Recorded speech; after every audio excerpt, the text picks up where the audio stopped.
Ain't about your bread and I can't fuck with ya. I thought you was 100, but you showed me 50. You said you was gonna ride, huh? And the coupe that's parked outside, that bitch looks so expensive. I bet it cut your eye, huh? What the fuck going on, man? We back in this bitch for another vid, man. I've been peeping these like little they like movie films. They just little short films, you feel me? And they're just random as fuck. This one called She Woke Up on a Bend in the Middle of a Wall and in the Ocean. You know what I'm saying? So, boom, right? Imagine a bend like this. So imagine this is the wall and it goes like this, right? But you're in the middle. So boom, boom, you're right here, like this. But down here is an ocean. What are you supposed to do? You know what I'm saying? I don't know. Finna have a titties though, bro. Welcome back to Fox Recaps. Today, I'm going to explain the short movie Curve, released in the year 2021. At the beginning of the movie, we're shown a clip of a woman lying unconscious somewhere on the concrete floor. She has a bloodied finger, and her shoes are red and dried blood. Still, she seems to be fairly uninjured considering her situation. Simultaneously, we're shown the clips of high waves crashing to the shore. The crash makes a terrifying roaring noise that echoes through the place the woman is in. The noise rings in her ears and eventually wakes her up from her unconscious state. At first sight, she sees nothing but concrete. Confused, she moves for the first time and finds herself in the most horrible position she could possibly be in. The woman is on the edge of a curved structure at a great height. Below the structure is a dark end of nothingness. Death is ensured if she makes one wrong move and falls off the edge. In addition to that, the position she's in doesn't help her cause. Her left leg is folded under her body with no way to bring it out. When the woman first sees the edge, she freaks out as expected. She tries to retreat, however, the movement does nothing but slide her further below. Fortunately for her, she doesn't fall off just yet, but it is pretty obvious that it's only a matter of time. The slide makes her left leg move upwards, hurting her greatly. In addition, her palms are scraped because of the rough and hard concrete. Her breath rises as she silently prays for her life, even though the chances of her survival are nil. That's what's saving her. Following that, we see a full view of the structure she's stuck in, and it seems to be a hydropower plant. Even if she manages to get far from the edge, the upright wall behind her won't allow her to escape. But the wall is the least of her concerns at the moment. As she curses the situation she's in, a loud horn blows from the void below. The noise startles her and makes the fall even more dreadful.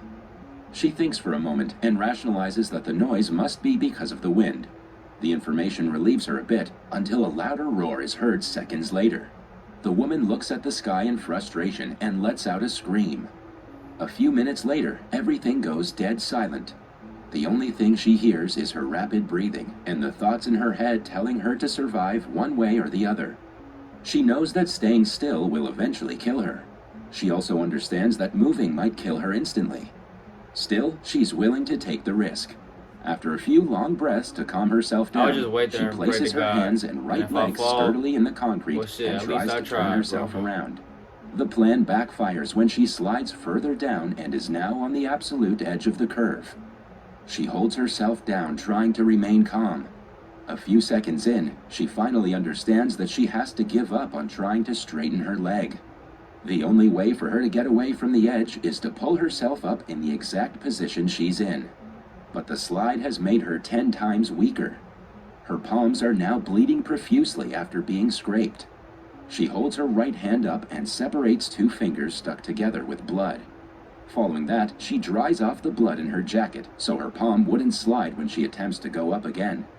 Even the process of drying is horribly painful, but she endures it bravely. After that, she blows on the wounds, longing for a little bit of relief. Her blows are weak because she's fearful of making the wrong movements that will push her down to her death. After contemplating the next move for a considerable amount of time, she finally puts her uninjured leg up. Her bloodied palms push the concrete curve down as she rises her body in a painful arc of motion. Fortunately for her, the plan works this time, and she makes some centimeters worth of progress. The woman sighs in relief and continues taking longer breaths to calm herself. Her palms are now almost numb because of the pain. Still, she puts them up one at a time and blows on them. She doesn't think much before making a similar move again and rises further up. Eventually, the woman starts to hallucinate.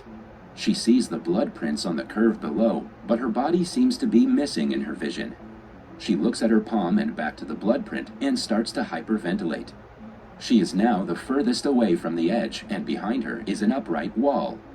It's evident that she cannot climb up in any condition, but in the moment of panic, she doesn't rationalize her next move and tries to climb yet again.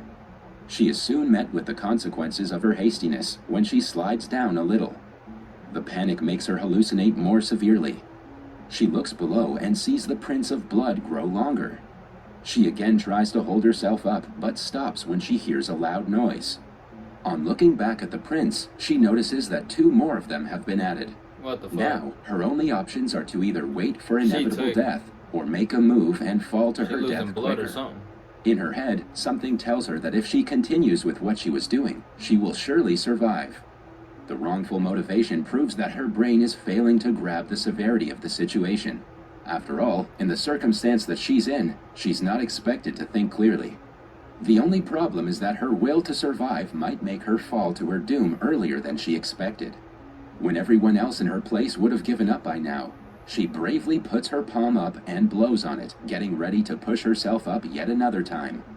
In only a second, she slides back down a few centimeters or so. The woman is in no position to lose the progress she has made with much motivation. Her panic starts to grow alongside her hallucination. She looks back down at the prints for the 3rd time, only to notice that they've grown extensively. Suddenly, a screech echoes in the background. The woman compares the noise to her death, calling her from the darkness below the edge. By now, her palms are destroyed, and she hardly has any skin left to be scraped. The sky roars at her agony and mocks her, but the woman doesn't seem to care. Soon, it starts to rain heavily, adding to her problems. She's unsure if the odds are working against her or helping her. The rain might end her pain by killing her sooner, or it might hurt her more by destroying her hope of survival. Either way, for the first few seconds, she enjoys the droplets hitting her face. Even if it is for a short moment, she feels at peace, almost as if the curve is her home and she has been living there since the beginning of time. But her satisfaction doesn't last long when the water lubricates the surface and slides her down. The woman closes her eyes and clenches her teeth, still filled with the fire of survival. She lets out a loud scream, but it doesn't compare to the thundering of the clouds. Then she remembers she's wearing a chain necklace that might help her hold the curve for longer. She forcefully grabs it around her wrist and pulls it off her neck. We see her hand slide down slowly, even with the chain on. It is unclear if she survived the incident, but by the situation she was in, the conclusion can be imagined. Unlike most horror films that rely on jump scares, this movie creates a terrifying atmosphere and makes you feel the horror and fear inside you with the character. The fans believe that the movie is great in every sense because it triggers the viewer's primal human instincts. It is something from nightmares that makes people aware of the fear that they didn't know they had. That was all from the video. This is a real I hope movie, you bro. liked it. That's Subscribe why for he more ain't say what content like happened to this him. and hit the like button to help us out. Also, leave a comment if you want us to recap your favorite movie. Until next time, take care. Hey, bro, what I would do in this situation, I'd just sit there and just pray to God.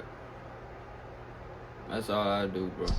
Sit there, pray to God, look around, try to come up with a way to, you feel me, get up out of there. You feel what I'm saying? Cause I ain't got no phone on me. You know what I'm saying? Like, I'ma just have to rely on God to tell me what to do, bro. And if that don't work, goddamn, I don't know. I'ma just wait there until my body give up, bro. No cap. Hey, man, if y'all enjoy it, man, then y'all enjoy it, bro. I love y'all. God bless y'all. And yeah, I'm finna see y'all in the next vid, bro. No cap. We out. We out. crazy like it's sick. I got lean up in my kitchen. Hop in a coupe and not the grip. I got your bitch riding past the drive. Ain't about your bread and I can